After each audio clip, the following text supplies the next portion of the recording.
Welcome back to Choppin'_Game_209. I'm wondering, how many out there in Choppin' Game Land know how Stockton, California became a tapestry of cultures and stories? Welcome back, and today we're diving into a journey through time, exploring a truly fascinating period in the history of a California city called Stockton. Between the years 1915 and 1950, Stockton wasn't just a place on a map. It was a dynamic, ever-changing stage where the stories of countless individuals and families unfolded.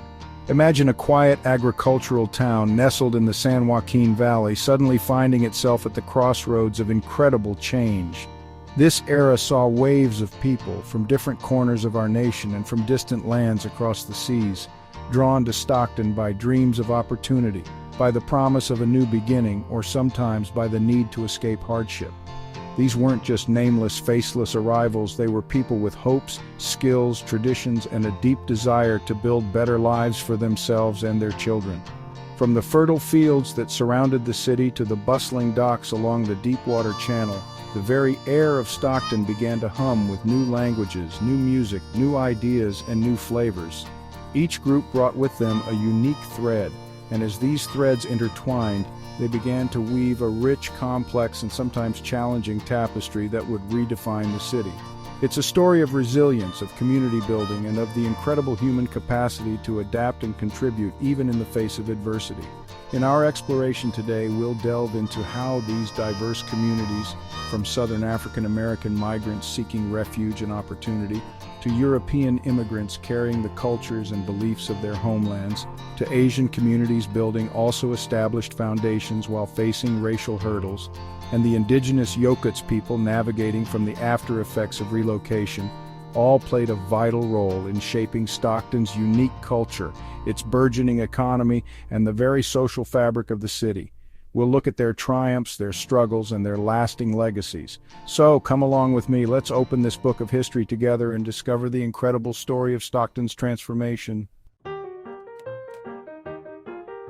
Imagine, if you will, families packing their belongings, saying goodbye to family members and everything familiar to you, then stepping onto trains or into cars, carrying with them all their belongings and a powerful hope for something more.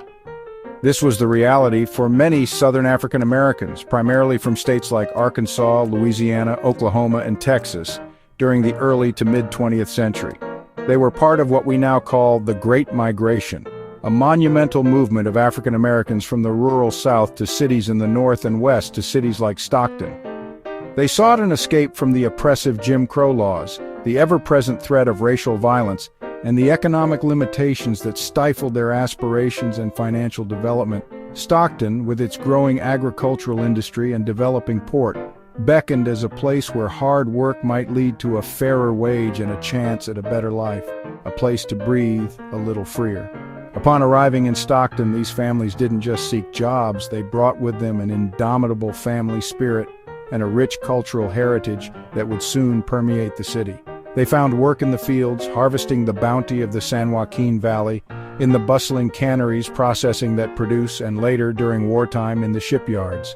But beyond their vital contributions to the labor force, they established vibrant, God-fearing, family-loving communities. Churches became family cornerstones, offering not just spiritual solace but also social connection, a place for support and a place to get a good home-cooked meal and positive words. They formed social clubs, shared their unique business traditions along with passed-down family recipes, and brought with them the soulful sounds of blues and gospel music, enriching Stockton's cultural soundscape in ways that continue to resonate even today, creating new rhythms in their new home. Around the same time, another current of migration was bringing new faces and new enterprises to Stockton, this time from across the Atlantic. Greek immigrants, often driven by economic hardship or political instability in their homeland, began to arrive, carrying with them a strong entrepreneurial spirit and a deep sense of community. You might have seen their influence in the heart of the city as they opened family-run businesses that would become local mainstays. Bustling diners serving hearty meals, confectionaries filled with sweet treats, grocery stores offering familiar tastes of home, and tailor shops. They worked tirelessly, building not just livelihoods, but also a sense of belonging. A pivotal moment for this community was the establishment of St. Basil Greek Orthodox Church, which quickly became more than a place of worship. It was a cultural center, a school for language and traditions, and a vital anchor for Greek life in Stockton. Similarly, Jewish immigrants, many fleeing persecution and seeking refuge and opportunity in America, also found their way to Stockton. They too brought an incredible industriousness and a commitment to building a strong communal life. Like their Greek counterparts, many Jewish families established businesses, contributing significantly to Stockton's commercial vitality, from retail stores to professional services.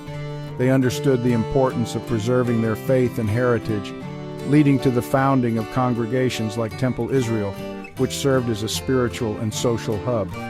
These communities, while distinct, shared a common experience of adapting to a new land, enriching Stockton's economic landscape and contributing to its social and civic tapestry, becoming integral threads in the city's evolving identity, often working side by side with other groups to build a more prosperous city for all. Now, as we talk about the many groups who came to call Stockton home, it's profoundly important to remember the people whose ancestors had lived on this land for countless generations, the Yokuts Indians. Long before Stockton was a city, before the arrival of European settlers or any of the migrant groups we've discussed, the San Joaquin Valley was the sovereign territory of numerous Yokuts tribes. Their lives were intricately woven with the rhythms of the rivers, the oak groves, and the tule marshes. They possessed a deep, spiritual understanding of this environment, a rich culture, and complex social structures. However, the period from 1915 to 1950 was, for the Yokuts, a continuation and intensification of the immense pressures and injustices they had faced since the arrival of outsiders. The gold rush had brought devastation, and subsequent decades saw treaties broken, lands seized, and their way of life systematically dismantled. During this specific era, the displacement and marginalization of the Yokuts people regrettably continued. As Stockton grew and agricultural development expanded, the remaining ancestral lands of the Yokuts were further encroached upon. They faced immense challenges: poverty, limited access to resources, and the systemic efforts of forced assimilation aimed at erasing their language, culture, and spiritual practices. Their presence in the region, once dominant, became increasingly less visible to the newer arrivals, though they were and are still here. Despite these overwhelming hardships, the Yokuts people demonstrated incredible resilience, striving to maintain their traditions, preserve their languages, and fight for their rights and recognition. Their story is a crucial, though often somber, part of Stockton's history, reminding us of the deep and complex layers that form the city's foundation. Even as new groups arrived, some communities had already established deep roots in Stockton, and among them the Chinese community stands out for its long history and enduring contributions, often in the face of significant adversity. By 1915, Chinese immigrants had been a part of California's story for decades, playing crucial roles in building the railroads, developing agriculture, and establishing businesses. In Stockton, their expertise was particularly vital in transforming the challenging delta lands into fertile agricultural areas. They toiled in the fields, bringing their knowledge of farming techniques, and also established a vibrant Chinatown, filled with grocery stores, laundries, restaurants, and herbal shops that served not only their own community but the wider city as well.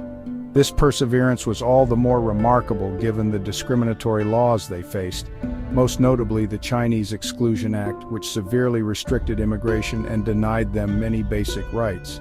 Despite these systemic barriers, the Chinese community in Stockton demonstrated remarkable resilience and ingenuity. They formed strong social networks and community organizations such as family associations and tongs, which provided mutual support, preserved cultural traditions, and advocated for their interests. And they weren't the only Asian community contributing to Stockton's fabric. Filipino immigrants, known as manongs, became a vital part of the agricultural workforce, particularly in asparagus harvesting, and formed their own distinct social and cultural enclaves.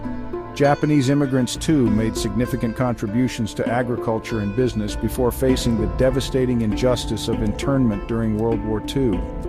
The continued growth and influence of these Asian communities added yet another layer of richness and complexity to Stockton's evolving multicultural identity, showcasing a powerful spirit of survival and community building. The call of opportunity in Stockton resonated across the Atlantic, drawing a diverse array of European immigrants to its shores and farmlands during this transformative period.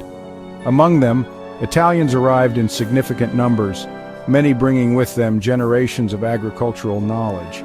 They were attracted by the fertile San Joaquin Valley, seeing in it a chance to cultivate vineyards, establish truck farms, and build new lives reminiscent of their rural homelands, but with the promise of American prosperity. As they settled, they formed close-knit neighborhoods, often centered around newly established Catholic churches that became the heart of their communities. They brought with them their vibrant traditions, their love of family, their distinct culinary arts, flavors, and customs that gradually infused Stockton's wider culture, from the food on people's tables to the sound of new languages in the streets. Another significant group of European arrivals were the Portuguese, many of whom hailed from the Azores Islands. They, too, were often drawn to agricultural pursuits, particularly dairy farming, where their skills and hard work helped to build a thriving industry. Others found livelihoods in the fishing industry connected to the Delta waterways. Like the Italians, the Portuguese established strong community bonds, frequently centered around their churches and religious festivals such as the colorful Holy Ghost celebrations, which became a notable part of Stockton's cultural calendar. Beyond these larger groups, other Europeans, Germans, Irish, Scandinavians, and more, also made their way to Stockton, each adding their own unique contributions to the city's industries, neighborhoods, and cultural mosaic, further diversifying the European presence and enriching the city's character.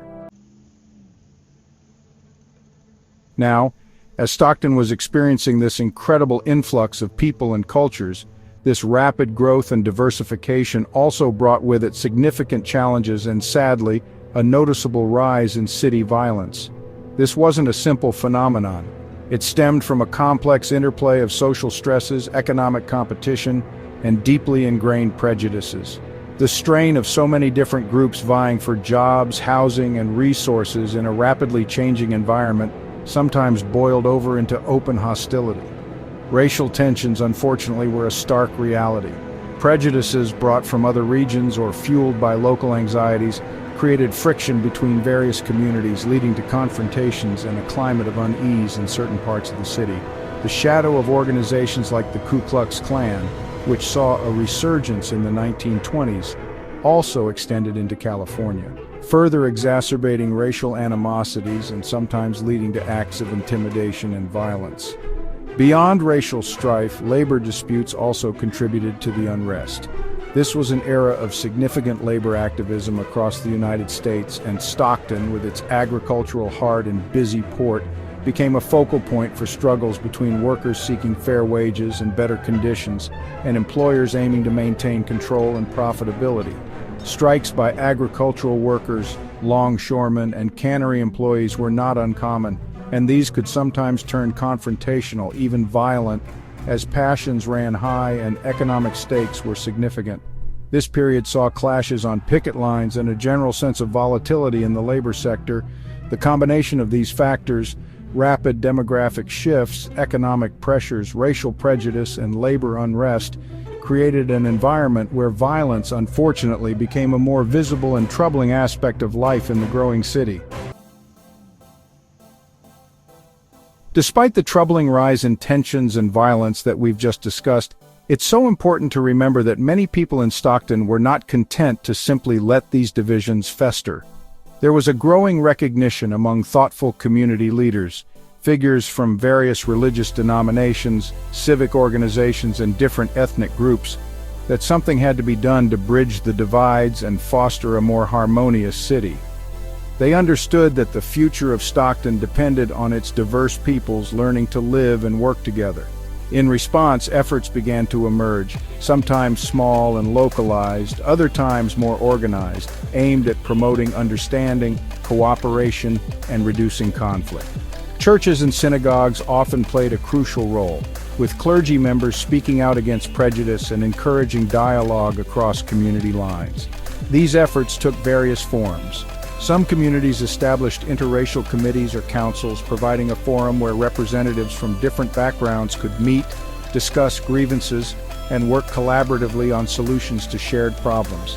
Social organizations, women's clubs, and service groups also initiated programs designed to build goodwill, perhaps through cultural exchange events, educational initiatives about different traditions, or joint projects to improve neighborhoods.